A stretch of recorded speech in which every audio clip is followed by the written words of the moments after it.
All right, then I'm going to get started. Since it is being recorded, those who are going to enter late, I'll mention this at the end of the session as well. But you'll be able to view those bits that will have been you might have missed. So my name is Kuchner van Deventer. Sorry, can I just ask everybody to mute their microphones? My name is Kuchner van Deventer, and I'll be presenting this webinar on library resources that can be accessed during the lockdown period. So my co-presenter and assistant is Naomi Visser. So she's the manager of electronic resources. And for some of the sections, I'll ask her to just give input as well, where I might not have all the full information that is necessary. So in this session, we will going to look at the following. And yeah, just to mention ahead of the time, I'm going to use the PowerPoint more as a guiding document. So most of it will be practical, going to the library website and working from there. So yeah, first we're going to have a look at some important points that you have to remember. How to access certain e-resources via the library website for including the following. So our A to Z list of databases, including those with special requirements during the lockdown. The A to Z list of e-journals, our e-reference works, subject clip guides, and Primo, and how to limit the results to e-books or e-resources. Primo, just to mention, is almost the library's Google. Can I just ask you to mute your microphone, please?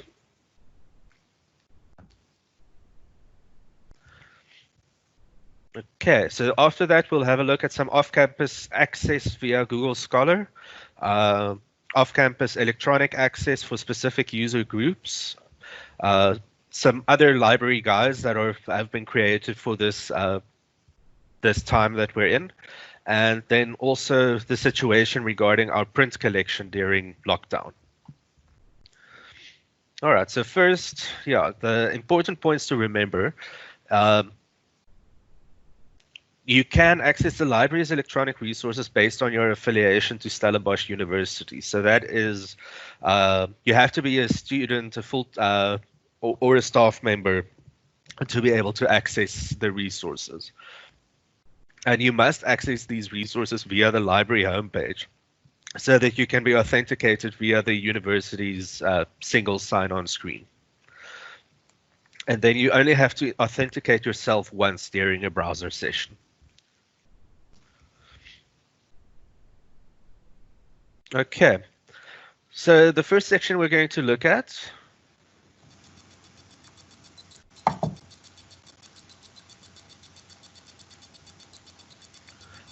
is the different databases, e-databases and books and so on that we have on the library website. So from here, I'm just going to jump to there. So on the library homepage, you'll see that we've got these drop-down items here, and to the left there is Find.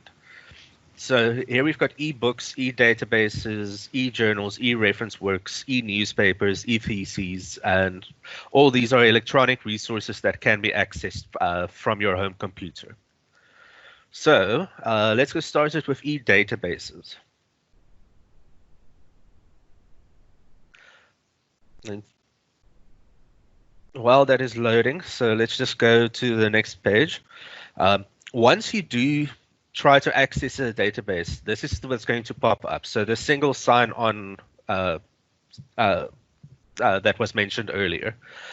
So yeah, it's important you must use your standard user credentials. So the same that you would use for your email or to get onto SunLearn, for instance. That's the same, yeah, the same system. And if you're not aware, you have to change your password every 90 days via this link that is here. The PowerPoint will also be distributed or uploaded to the file of this session afterwards, and then you will be able to have access to these links. Yeah, your SU username will only be valid until the end of March each year. So just remember that you have to reactivate your username prior to the cutoff date to prevent your access from expiring. But you do get reminders via email and I think cell phone, if I'm correct, regarding this. No, only email. Okay, so on the e-databases, you're going to get an A to Z list of the different databases. So depending on which specific one you're looking for, you basically just type in the one you're looking for, or you can go to that initial. But in this case, let's say Science Direct. And you'll see it says no search results, and the reason for that is it's very sensitive to specific typing, so it has to be one word. And we can try it again, and then the result will appear. Now, Science Direct and Scopus are two very good databases to make use of, but consult with your faculty librarian regarding which databases would be the best. But so let's go to Science Direct.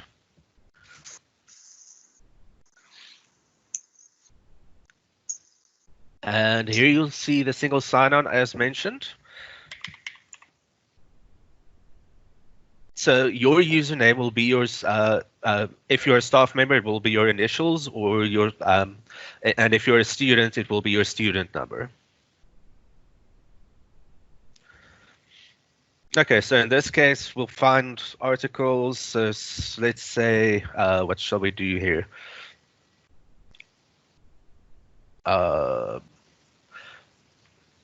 Let's try something relevant.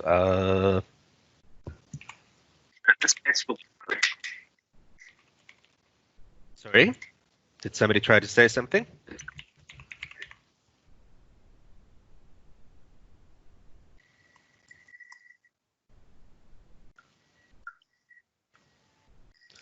Okay, so and then you'll get your results, and with Science Direct, the results that will appear will most often have a PDF attached. Kegner?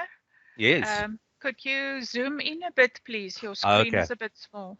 Oh, yes, I forgot. Sorry about that. Is this better? Yes, thank you. Okay, so from here, you will get all the information, all the item that you're looking for. So you can filter it to the left for some more options. So there would be the access types that are available here, and in this way you can also a bit more. But in most of these cases, especially with Science Direct, you should have an access to the PDF to be downloaded. Okay. Now, some databases have got more specific requirements, but before I get to that, I just want to show you Ebscohost as well. So again, just type in search.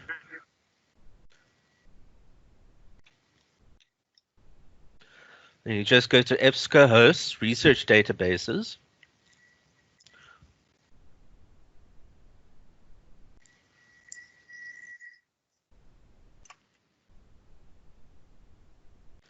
Okay, and Ebscohost is a platform for various databases. So again, depending on your field of expertise, you will select the databases that are most relevant to your studies or your field of expertise.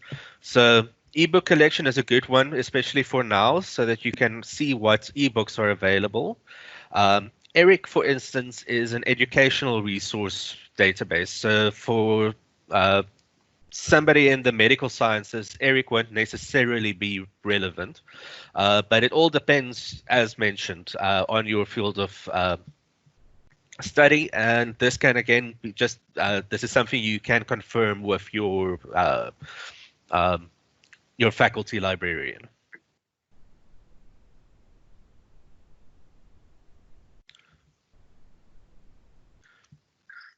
So here you'll have your search platform. You'll have a couple of filters here, delimiters, and so on. But you can, to some extent, you don't have to enter this, especially if you're in a hurry and want to do a quick search, because there will be a filter option afterwards again.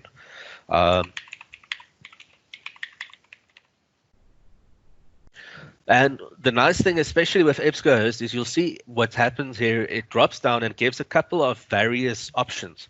So here, for instance, it says remote learning, online learning, or virtual learning. So now it's going to search for all these similar phrases, and which will make the results a lot more populated.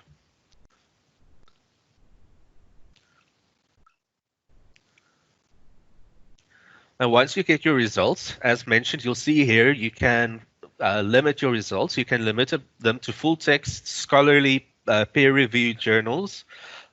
Here you can select the type of results you're looking for. So academic journals or magazines or so on. You can say show more. And here you can almost select exactly what you're looking for. So in this case, I'm going to select ebooks. But actually, before I do that, pardon me, I'm not going to do that just yet. Because I first want to show you how to access a journal article if it's not readily available. So even though the full text limit is here, I would recommend not necessarily using it immediately, because 9 times to 10 times out of 10, your faculty librarian can get a hold of these resources. We can get it via interlibrary loans. So even if there's not a quick way, if you're having trouble accessing this article, your faculty librarian can still get it for you. So for instance, this one already, there's no specific link to finding it. But you can, if there's a search for more info on this title in Google Scholar, you can give that a try.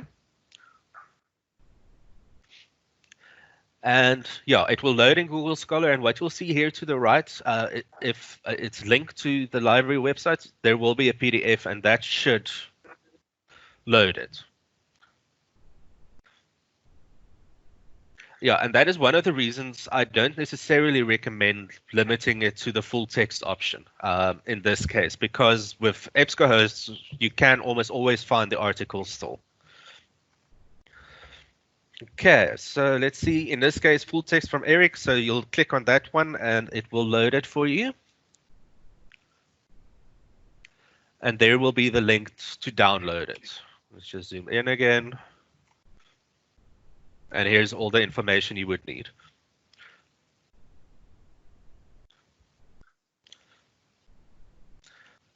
Okay, so almost all of these records will have some kind of either this linked full text, which is a quick and easy one. Sometimes it will have a PDF available, but it all depends from each of the resources what is available in this instance. Okay, so now I'm going to quickly limit it to the ebooks that have been shown.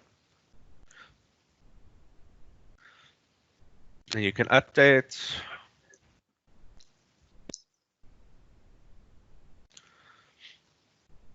So, and here you've got the results. And depending on the type of digital rights regarding Ebscohost, you will have these different options. So if we click on PDF full text, let's see what happens.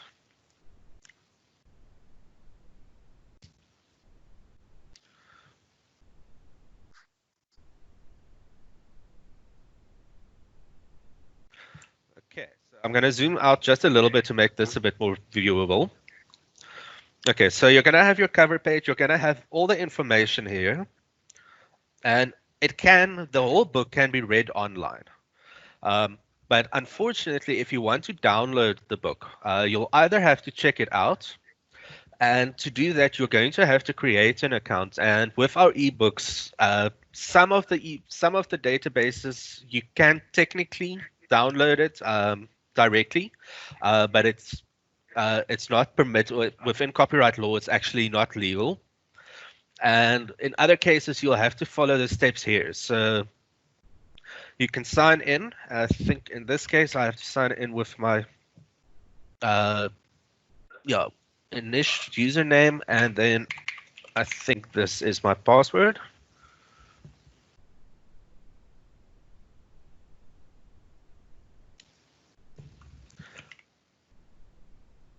Let's try this one. Kechner, can I just come in here and just say that if you have an Ebscohost username and password, you can use it across all Ebscohost databases, whether it's for ebooks or academic source premier or business source or whatever. You will use the same Ebscohost username and password. Okay, thank you, Naomi. I want to see now. I'm trying to remember now. Unfortunately, at the moment, I can't remember my details.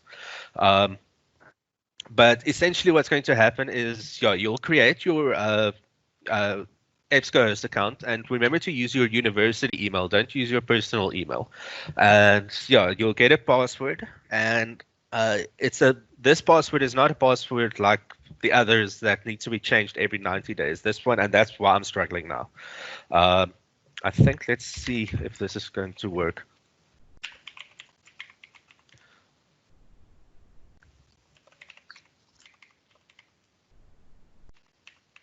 And again, Naomi, if I say something that's not accurate, you can just remind me.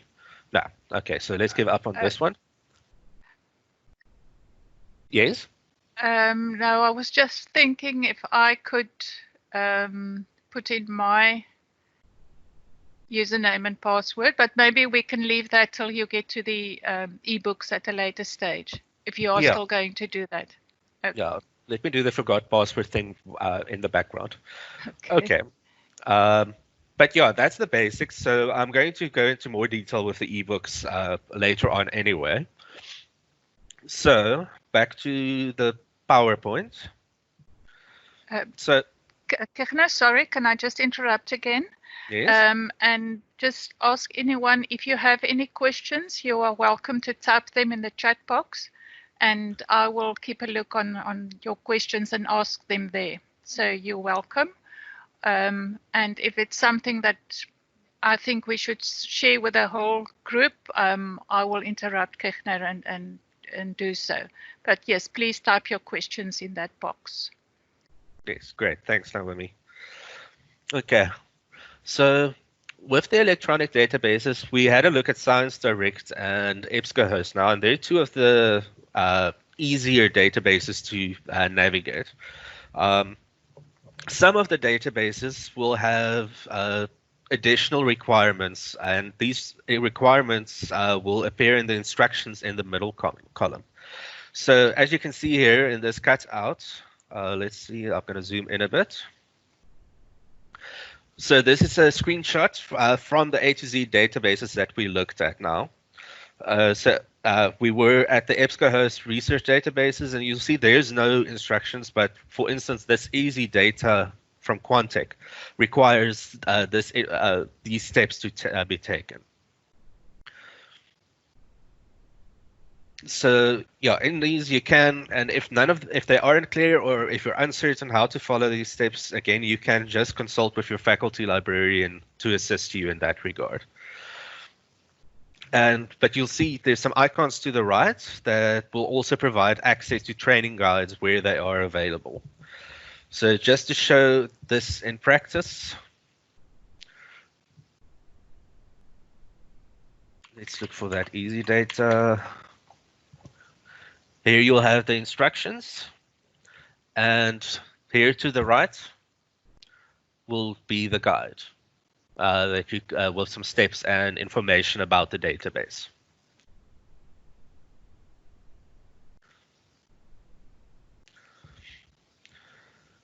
All right.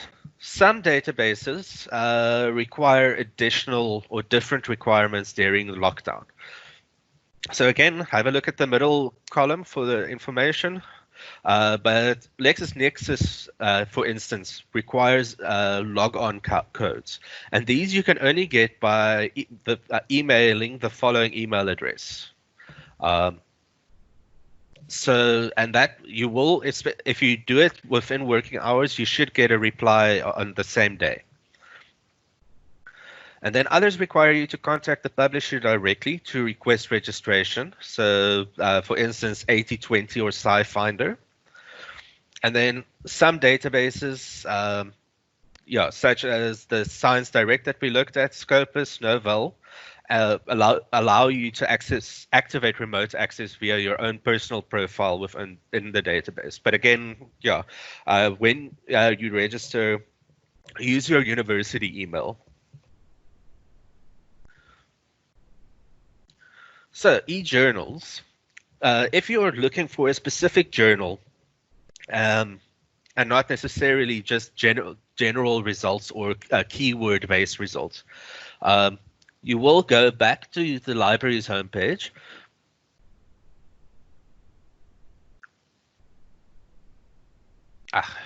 Pardon me.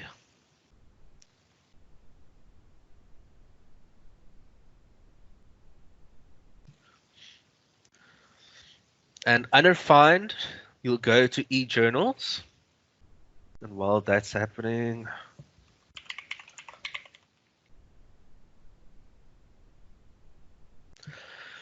and if you have the title of the journal, you can look for it. In this case, let's try. You'll see suggestions dropping up in the bottom or appearing at the bottom there.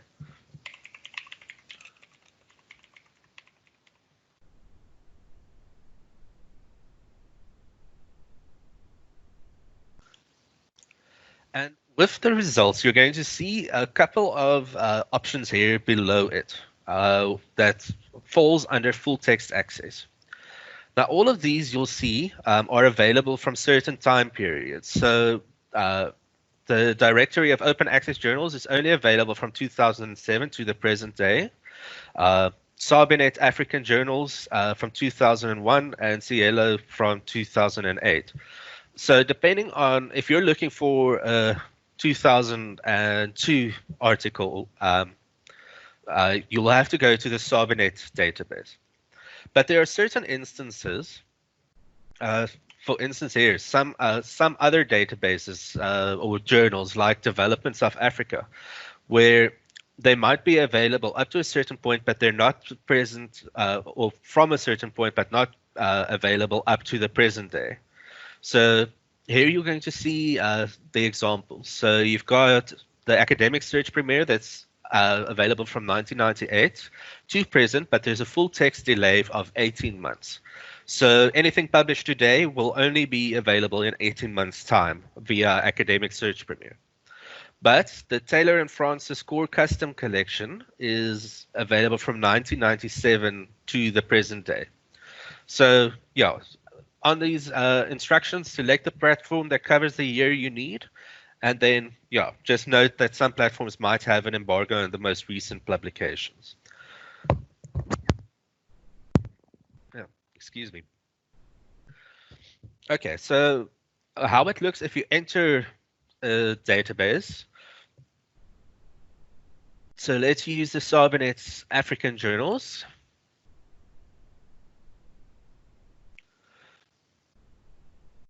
And this will vary from publisher to publisher as well. But each will have basically the same core principles. So here you can, for instance, browse the current issue if you want to see what's currently, what has been published most recently. And if you click on more here, for instance, you'll get the first couple of lines of the abstract. And if you click on read more, it will load the details of this specific article. And there will be a link to download it. But let's have a look at the example.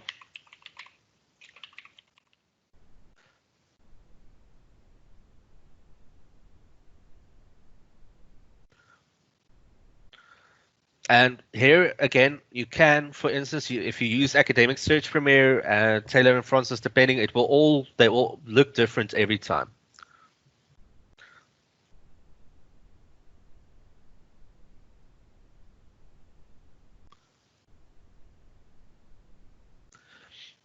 Okay,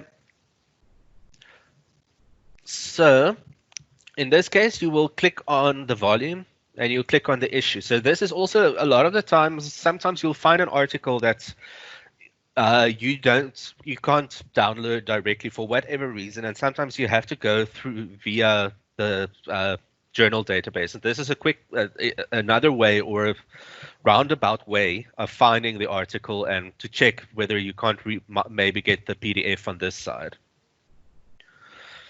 So here you'll get your details again. You'll get the PDF and you'll get the information about whether it's necessary or a PDF is available or not.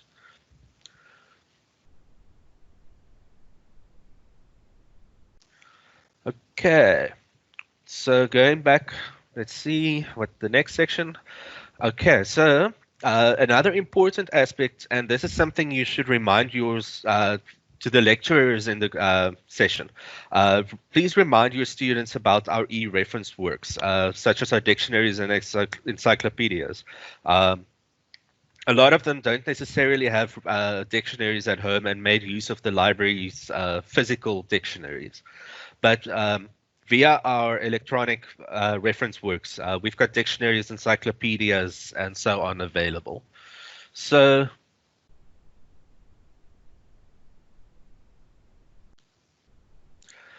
again, under Find, you go to e-reference works here.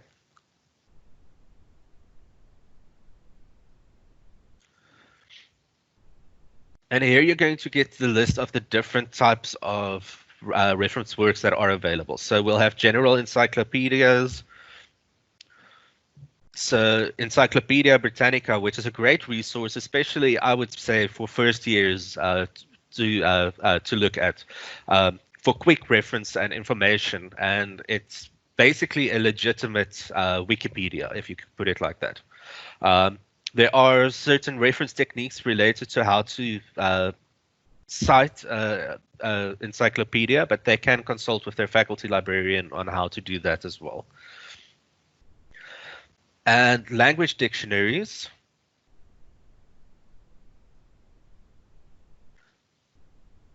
We'll have quite a couple. So the Forest Dictionaries is quite nice, but you've got yeah, so you've got Afrikaans dictionaries, you've got the Oxford English Dictionary, which is very, very comprehensive.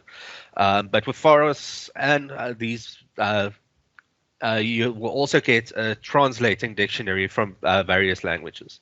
A thesaurus, which is quite useful, especially for students who want to develop their academic vocabulary. It's quite a nice feature to look at as well.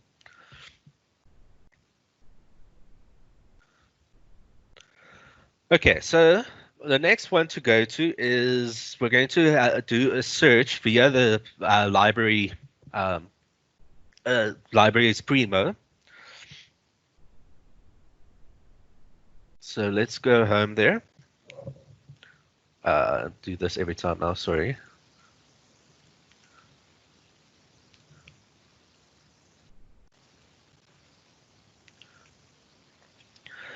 And here, again, you can just type in your search term here. There is an option to do an advanced search from the start, but that's not, again, that can only, it might be necessary, but no, sorry, let me restart. It's more useful, it will be more useful once you've attended maybe one of our workshops on how to do advanced searches and so on. So I'm going to stick to the basics in this session for now. So once you've typed in your search phrase,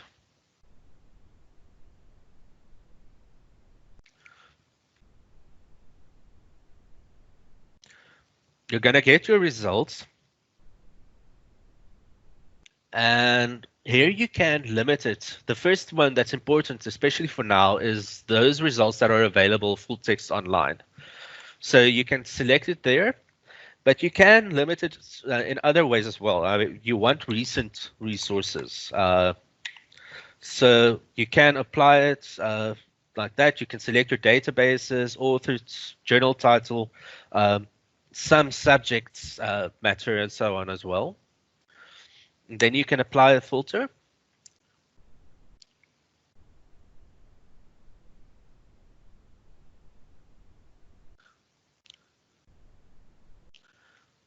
So here's a recent and obviously very relevant article for this stage of best practices for implementing remote learning during a pandemic.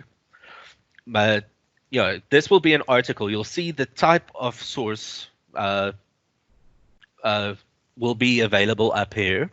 So you'll have the book in this instance, um, and even encyclopedia access that's available, and so on.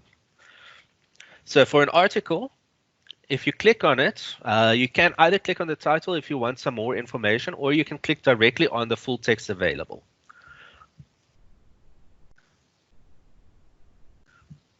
But what you're going to see, what you see what happened here, is it takes you just to the journal data, the journal's website. So in this instance, you're going to have to look for uh, the volume and the issue and the page number and so on. So this is probably the latest one.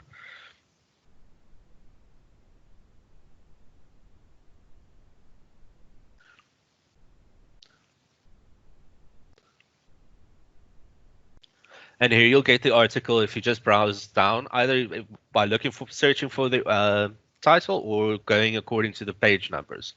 And there will be the PDF for you to download.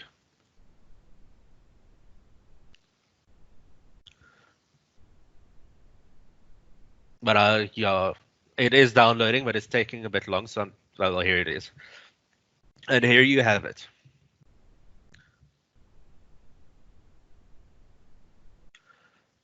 Okay. With ebooks, again, it depends on which database the ebook is from. So let's have a look at this one.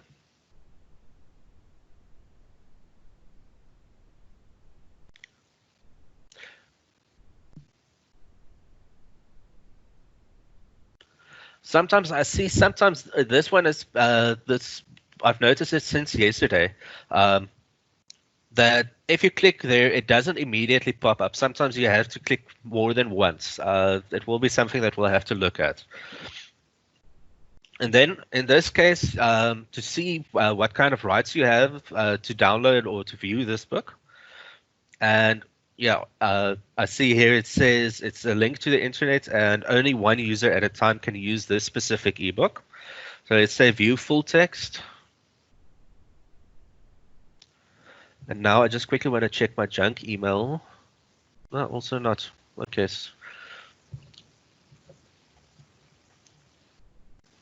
And this is an Ebscohost one. Now, Wimmy, I'm wondering if you should maybe share your screen and log in to show the steps from here.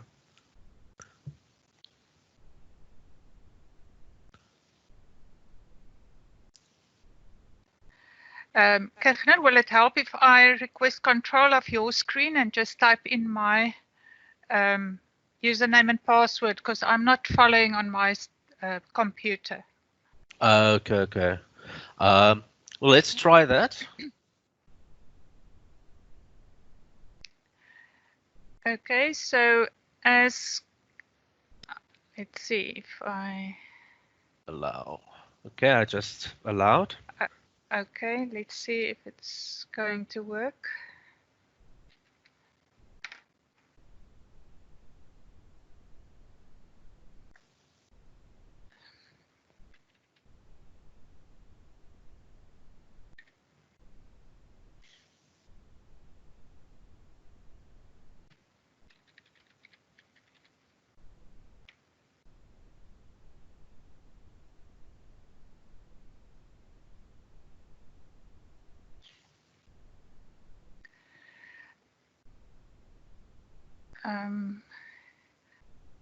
This is just EBSCO has changed their privacy policy recently. So they are just giving you some information about that. So you can just continue from here. I think you first have to say, yes, I consent. Oh, sorry, yes, yeah. Okay, sorry, I missed that.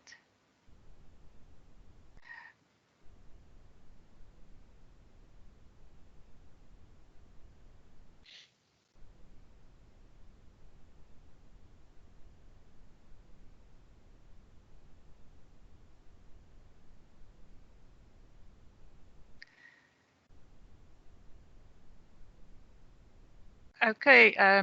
Kirchner, do you want to continue from here? Yes, I'll go on from here. Okay, I'll just stop. Okay, so you can carry on. Thank you. Okay. Thanks, Naomi. So, yeah, from here you're going to have a couple of options. You can do the full download, and here you'll get the different options. So, you have to have this software installed, Adobe Digital Editions.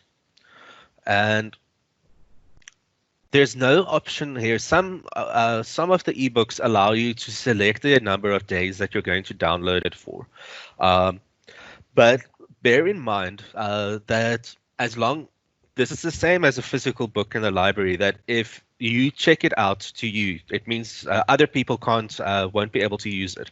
So if that book is available for an extended period of time, but you think you're only going to use it for a day or 2 days or so, please don't download it for the full period. For this example, I am just going to check it out for a day so that you can see what the process entails. And once it's been installed, if Adobe Digital Editions has been installed, I'll cover those steps with you now. It's going to immediately prompt to open the document with Adobe Digital Editions.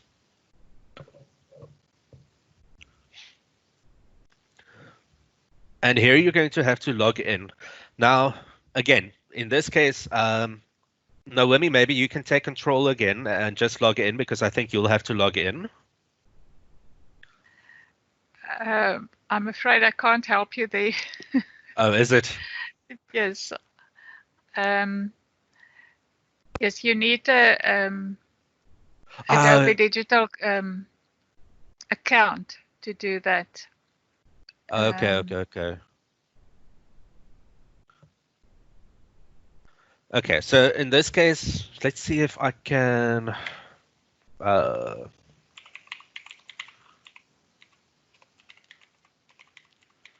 going to try something here from my old institution. I haven't actually used Adobe Digital Edition since I've come to the university, to Stellenbosch. No matter.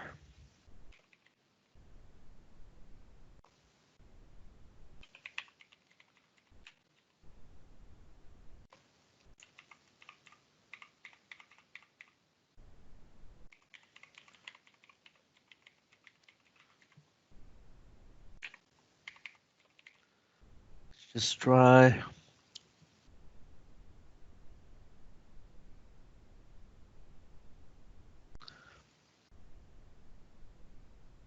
And while it's logging in, let's just go. Now you'll see it says success here. But another step that can be taken depends on if you just want a specific chapter. So online, as mentioned earlier, you can go through the entire book and you can view which sections. And then you will be allowed to download, according to this one, a total of 60 pages or one chapter. So all that depends on what you want. Page limit is likely the better option, depending on the type of book. So in this one, I mean, this first chapter, the introductory chapter, is only 13 pages. But after that, it will probably be a bit more lengthy. And not even. So here you'll see chapter 2 is 10 pages. But if you download this chapter, you should still have 50 pages to download, if I'm correct, right, Naomi? Or will it be limited because you downloaded a chapter? No, that's right. You have a total of 60 pages. So you can download more than one chapter, up to 60 pages. Okay. Something here.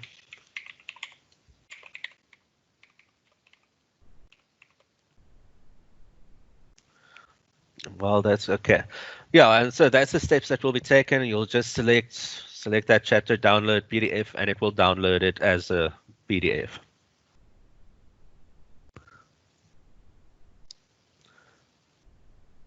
And yeah, here you'll have it.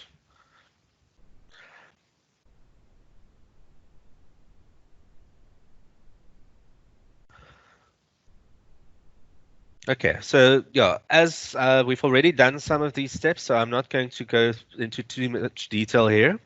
There is some reminders here, but yeah, so the online access full text available, those are the things you want to look for to make sure that it is available electronically. Um, we've done the limit on how to limit it to only. So now let's go to our library guides.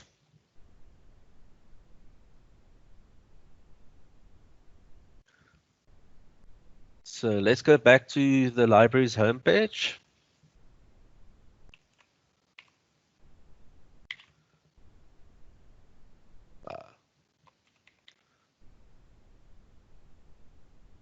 And the library guides here are all available here in this column. So the guides, there is one for every department in each faculty of the university.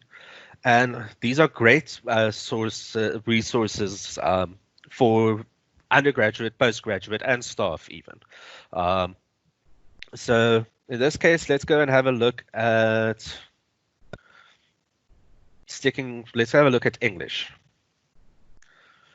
So depending on,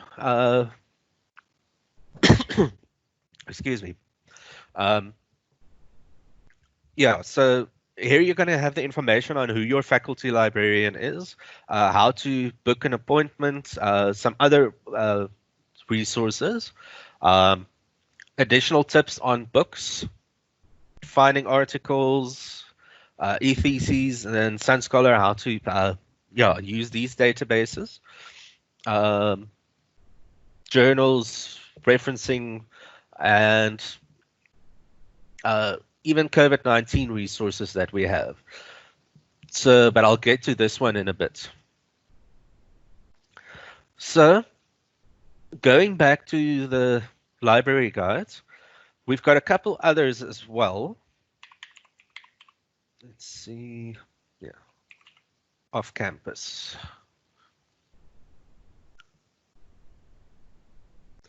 So, presently we have off-campus access for Stellenbosch registered students database.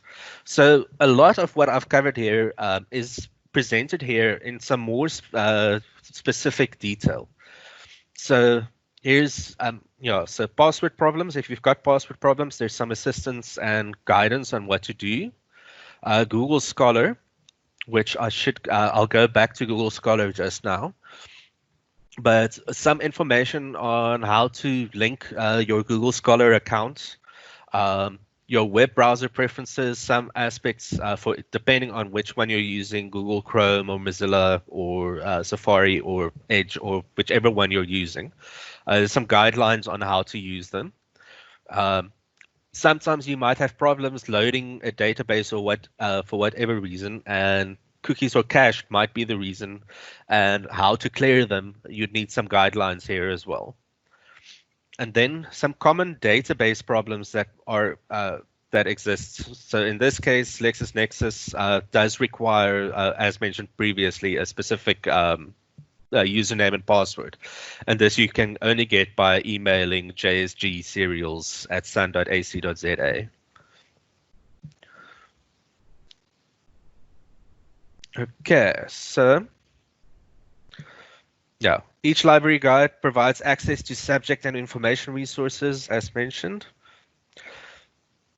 So here's the Google Scholar step. So sometimes I had the problem the other day. That I typed in Google Scholar at the top here, and it gave me an error message. And the reason was that I typed it in like this, but without the HTTPS. And what happened was when it loaded like that, now it's somehow fixed itself. So never mind, we can skip that bit. But if you have problems getting to Google Scholar, if you type it into your search bar, remember you can even get that via the A to Z databases list.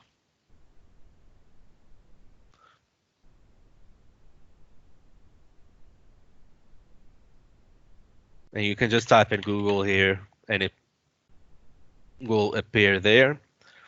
And if you click on that, it should just take it directly to Google Scholar. Okay, but an important thing to bear in mind is that you can link your library to Google Scholar. So if you go click here on the three stripes on the top left corner, you click on Settings,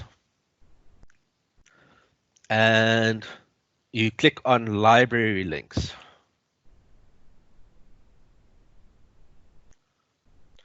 So Stellenbosch is already clicked on mine, but what would happen is you would type in Stellenbosch here, say search, and then it would appear here at the bottom. And then you just enable it and you say save. And then what would happen is all the items that we have access to in the library will now appear as available here. You'll see this full text at Stellenbosch will now appear as an option, which otherwise would not necessarily, not remote access, remote learning. Yeah, some results you'll see full text at Stellenbosch and so on. So you can either click on that link or you can click on if there's a PDF, depending on what's available.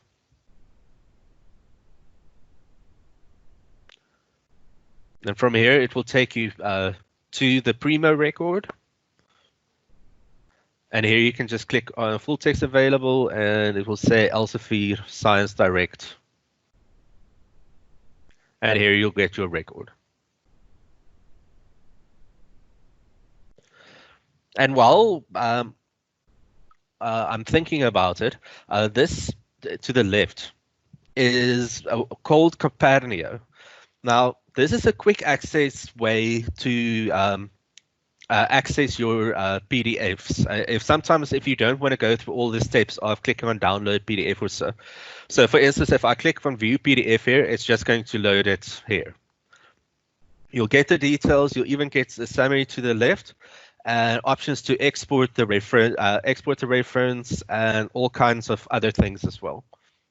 So Copernio is it's a plugin that you need to add to your browser. So you can just in Google type in Copernio. That's how it's spelled.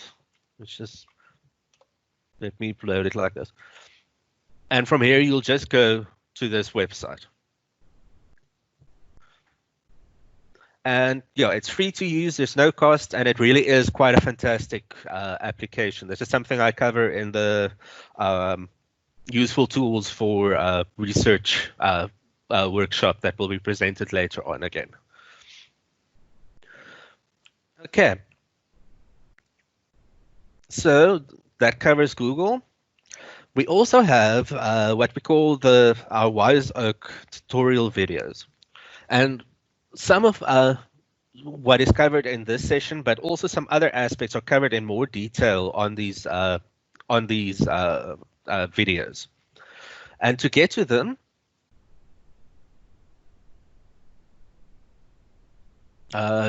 you go to the library's homepage again.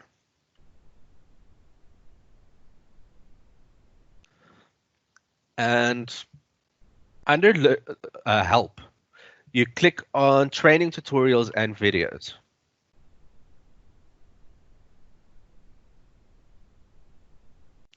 And here you'll see the different videos that are available at this stage.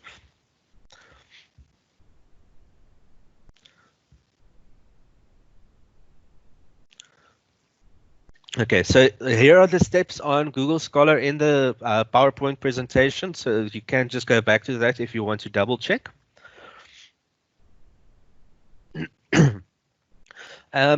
Just some more additional information. Off-campus electronic access for specific user groups. And yeah, due to licensing agreements, our off-campus access is only available to registered students and staff of Stellenbosch University. And depending on, so you can visit the library website to view our off-campus electronic access for more information. regarding the registration process for the following user categories. And here at the bottom is the link to get to that.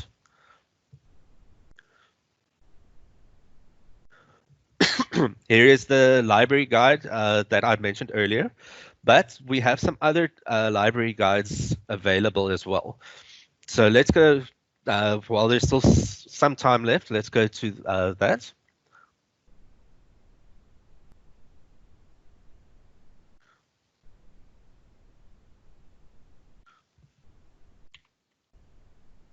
I'm going to do the ebooks one because this is quite a handy guide.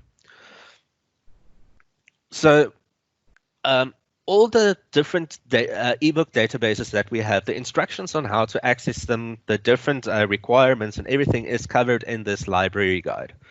So ebooks at SU, here's some guidelines on what's available. Our major ebook collections, Springer, ProQuest, Sage, Wiley, Science Direct, and Ebscohost ebooks that we looked at as a practical example. Now, depending on which one you're using, some allow you to download the PDF, pardon me, but that is it's not something you're not supposed to keep the PDF. You're supposed to use it and then remove it from your computer afterwards. Instructions on downloading and printing, again, so Ebook Central and Ebscohost are the two that's got very specific requirements, and you can go through those requirements here. Guidelines on how to reference an ebook, the devices and apps that are available to view ebooks, and then free ebooks that are available. The interesting thing, there's a massive range of free ebooks that are available. Some are recent and are open access through the Open Access Initiative, but books that the copyright has expired on, or publications that the copyright has expired on are available as well. So, for instance, any Sherlock Holmes story, which was published in the 1800s, is available to download on various platforms, and it's completely legal to download those for free because there's no copyright on them anymore. Copyright expires, Naomi, you could maybe say, if I'm correct, 50 years after the death of the author. That's correct, yeah. Okay. Kegno, can I just draw attention to, if you could go to the home button there on ebooks. There is a section on ebooks in the time of COVID-19. If you could just zoom in a bit, please. It's your screen is a bit small. There is some information that lecturers may find useful. How to share a link, for example, to use the permalink or the DOI if you want to share something with your students on SunLearn. And there are links to the to copyright clearance, to the memo from the university in this regard, and a presentation by Carol Cutt of the copyright division about the legitimate use of third-party content in online issue course material. So that could be useful if you were wondering about copyright and the using of ebooks and that kind of thing on SunLearn. Thank you, Kegno. Yeah, we're running out of time, so thank you, Naomi. One last one I wanted to show, but I don't think we're going to get to.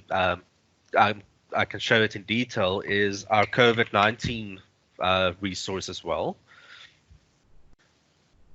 Let's see, COVID-19 resources. Yeah.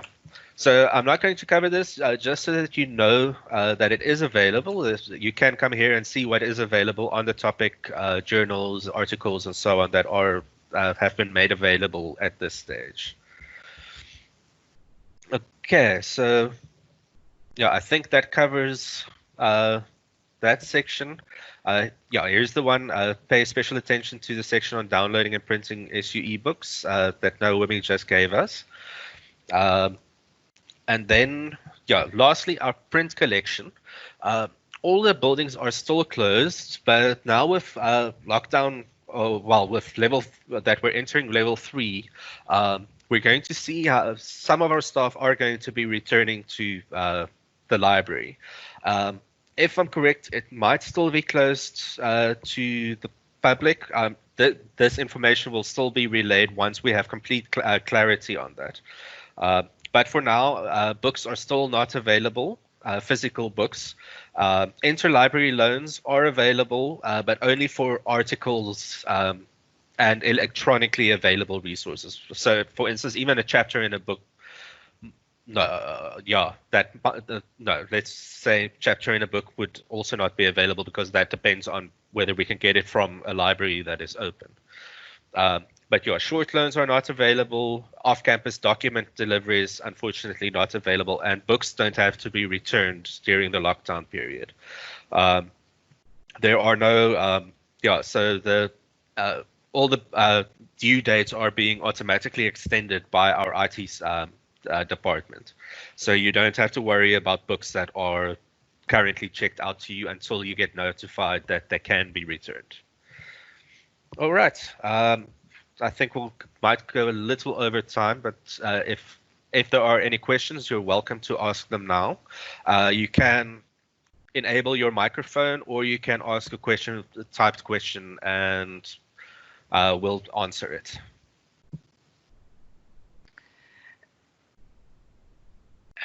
Kirchner, there's a question about checking for plagiarism. Could you perhaps help there? Is there a way that I can check for plagiarism on my work as I progress? I'm actually thinking I'm going to ask if LB can maybe assist in that one, because I do know with Turnitin there is a sandbox mode that you can enter, but I haven't been asked. I haven't personally been asked quite often how to use it, so I'm. In terms of how a student would access it, I would maybe appreciate it if Albie could, or Norman could step in and explain the process. Yes, the library has their own Turnitin module. So anybody that can actually send any a faculty librarian an email, and then we can give you access, and then you can see if there is any plagiarism. So it is possible. And as Kirchner already showed you, on the library guide, you have the contact details of all your faculty librarians. So you can just send them an email, or you can send me an email as well. That's, I think that's enough. Great, thank you, Albie. Yeah. Ms. Buddha, does that answer your question? Okay.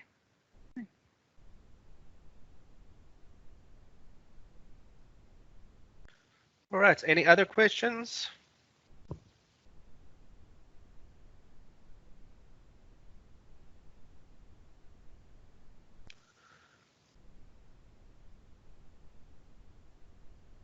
Okay, no, then I think we can conclude this session.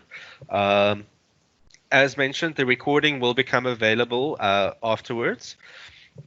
And you can also, we'll also upload the PowerPoint presentation now. All right. Thank you, Kirchner. Thank you as well, Naomi, and everyone keep safe. Goodbye. Thank you, Kirchner. Bye. Bye-bye.